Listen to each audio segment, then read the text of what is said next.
एक शेतकरी नेते म्हणून काय तुमची? आता जे काही खताची टंचाई निर्माण झालेली आहे आणि खताचे दर वाढलेले आहेत, हे सरळ सरळ राज्यकर्त्यांचा हा नाकर्तेपणा आहे.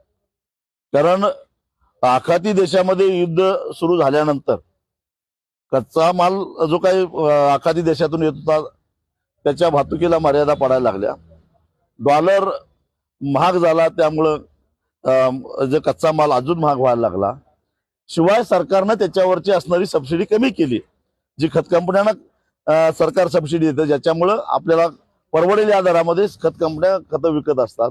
ती सबसिडी कमी केल्यामुळं या तिन्हींचा एकत्रित परिणाम म्हणून आज खताचे दर आकाशाला भिडलेले आहेत.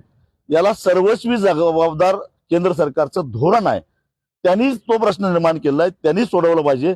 येत्या खरीपामध्ये जर का शेतकऱ्याला खतं मिळाली नाहीत तर तस्करीच्या मार्गाने जे काही साठेबाजी